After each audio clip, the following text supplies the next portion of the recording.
Thank you for stopping by to Smell the Damn Roses. Smell the Damn Roses is about struggle and it's about passion. We all struggle through life, and sometimes our passions can help us through those struggles. If we stop, maybe we can see a bit of beauty through the pain. I'm Allison, and I'm going to be interviewing different types of people. I want to interview artists and musicians and cooks and gardeners, mothers, fathers, animal lovers, all different types of people from all walks of life. I only see it as logical to interview myself first. So let's get to it. When I do the interviews for Smell the Damn Roses, I'm going to be asking 4 questions. What is your passion? How has struggle affected your life? How does passion help with your struggle? And basically, if there's anything else you want to share.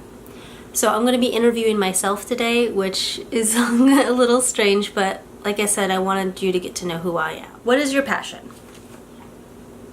Ever since I was little, I was always into art and making things. I would say, I don't know, I always would be drawing cartoons. I remember like drawing a lot of things from the Jungle Book when I was little, from the Disney movie. And as I grew up, I finally started my BFA in art. I went for printmaking, which is kind of funny because initially I was going to go for sculpture because that's where that kind of like the making and art truly merge. But I ended up going to printmaking, which was great because I found kind of like the fact that I really enjoy community. And in printmaking, there seems to be like this really great community of, I don't know, just camaraderie, because printmaking is like this very strange thing where you're just gonna have days where you can't print anything and you're gonna just waste hours and hours, and then your friend's gonna be like, it's okay, you know, and it was wonderful. I did actually end up making a lot of print sculptures in a sense when I was there, because I've always enjoyed just making things, like I've said, like I like building.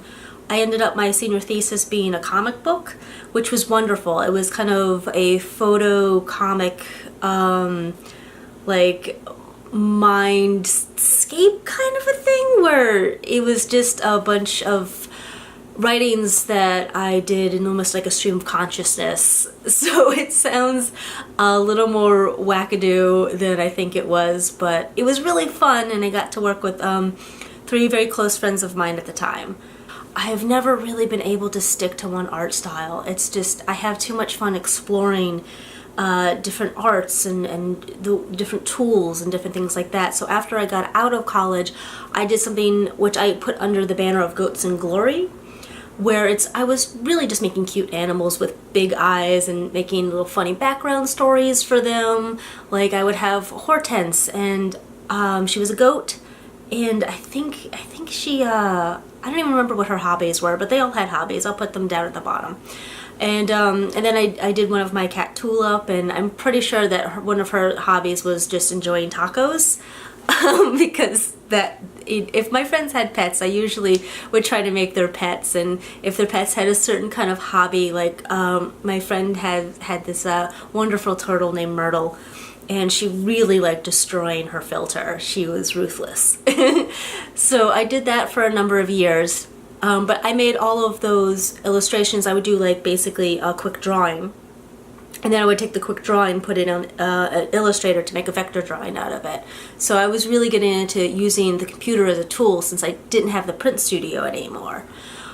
And I would also say after that, I kind of got it, because I went to like lots of craft shows and I did tabling, and I was in, at a certain point, I think I was in 7 different stores with Goats and Glory. But after the recession hit, it just took so much more effort for like no gain. So I think that's honestly the reason why that kind of shriveled up.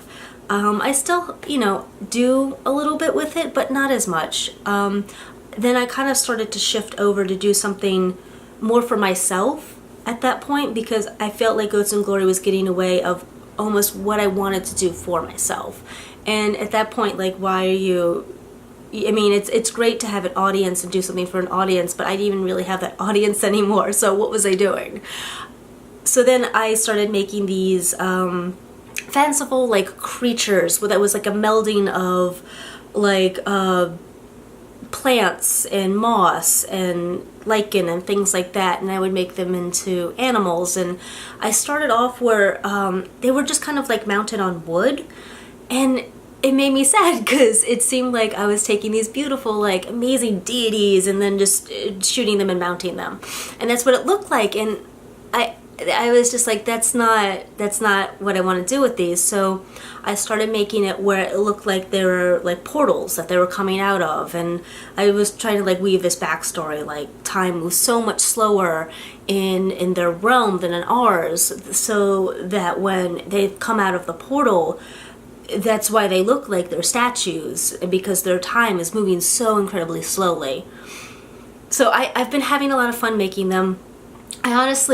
I haven't even made a website or anything. Like, I only really share this with my friends, and now you, more of my friends, that it just like became so much for myself, and I just had so much fun with it that I almost didn't want to put it out in the world. But I feel like I've gotten to the point now that I feel good about just putting it out in the world. How has struggle affected your life? I was born with a cystic hygroma, which basically, in short, it means that my lymph nodes were underdeveloped, and I had cysts that formed in my system. I've had a series of 34 surgeries to date. It's 2017 as I'm filming this. And what's kind of like left over at this point is I just have a lot of cysts in my system, muscle damage, nerve damage.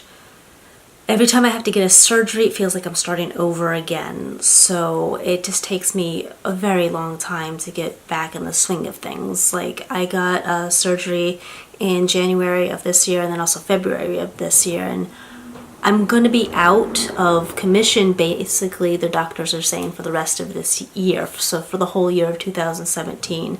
And that's just a guess. They really don't know exactly when I'm going to be better. So on top of just the frustration of having to start over again, I also have to deal with, like, I'm in pain at certain points of the time, and just having to just try to like deal with the physical pain and just not being able to just do simple things. Like, this is gonna sound ridiculous, but like the other day I was just going to grab a cup of tea from, like, there's like this really high-end kind of like fancy farm stand. I just like the idea of a fancy farm stand. But I mean, it's just, they grow their own food and they have this really good tea that I like, and it's reasonably priced there, whatever. So I went, and I had such a hard time just making a cup of tea because that day I just, my physical strength had left me, and I couldn't push the button down on the hot water to get the water to come out, and it was so far like back on the 3 tiers that like I had to like pull it forward, and it turned into this whole like ridiculous thing. And it's like, sometimes when you're in public, you just don't want to ask for help for something as silly as like, I can't get the stupid button to go down on this kettle or whatever they're called. I'm not really sure what they're called. Container, I guess. So it's just kind of like, big struggles and small struggles. I mean, sometimes the small struggles seem so much bigger than they really are, but it's still, there's struggles. And it's frustrating. It's very frustrating. Which leads into my next question. How does passion help with your struggle? So, like, for instance, after I had that whole, like, tea debacle, I just sat down and wrote about it because I was really frustrated, because it's such a simple thing, getting a cup of tea. That should be no problem. It shouldn't take you 15-20 minutes to make a cup of tea. So I just wrote that story down and just got it out of me and on a piece of paper, and it really made me feel better. Whether I share that story, I guess I'm sharing it now, right? whether I share a story that I'm writing down or not, it really helps to just write and talk about things too. I just did my first workshop with the TMI, Too Much Information. It's a local workshop here in Kingston, New York, where they just deal with people and their stories and their struggles. And it was wonderful to stand up in front of an audience of people and just tell them my story and tell them my life. And it seemed to really resonate with people and help them. And that writing has really helps me through these struggles. And then also just, like I said, like my art and my making, that really has helped me through my struggles too, because it puts me in this different mindset where I'm not concentrating on my problems anymore. I'm concentrating on, does this look nice right here? Or, oh, maybe I need to add some more like moss over here by his ear or something like that. Or these colors don't look right. So it's just, it really pulls me through. And maybe I think that's also why I might even change my art style so much, because like I don't want to ever get to a point where I'm so used to the thing that I'm doing that that like my concentration isn't like focused in on it. Because like I said, it really helps to change that mindset, whether it's just like I'm really concentrating on whether how this looks aesthetically, or it's just like I'm doing something repetitious, like I said, with the cutting of the fabric. So it's really wonderful to have that balance when you have to have all that struggle. And I find that like just being able to go back and like look at these things and understand my process, and like with my little animals made of plants, or like my goats in glory, where I'm making these silly animals that make me smile and it's making me laugh, to make these ridiculous background stories for them. Or if I'm just making a comic where it's, I'm really trying to figure out how I can get these photos into this comic and not put it in this like cheesy way where people are like over expressing themselves, where it just like it doesn't resonate anymore, and it just feels good. and I need that. It's important. It's important to just like, as cheesy as it is, it's like that's why I named this Smell the Damn Roses, because I need those moments in my life where I could stop and I could slow down and I could enjoy life. So I have one last question. It's a very general. Is there anything else you would like to share? And I just would like to go into a little bit more of why I want to do this Smell the Damn Roses show. I really enjoy talking to people about their art and about their struggle and about their lives. I find that talking to other people about what affects them helps me, and I feel that with talking to them about it too, that it helps them as well. And I'm just hoping that this might help people, so they know that everyone goes through their struggles, and passion is really truly what helps me through my struggles. And I've seen it help friends and whatnot as well. And I wouldn't be able to get through life the way I do if I didn't just stop once in a while to notice what's in front of me that's good. Even if there's like a sea of bad, I have to pick out that one little tiny speck, even if it is, of something good. Because if I don't, I just feel like I'll crumble sometimes under just like the weight of like just of life.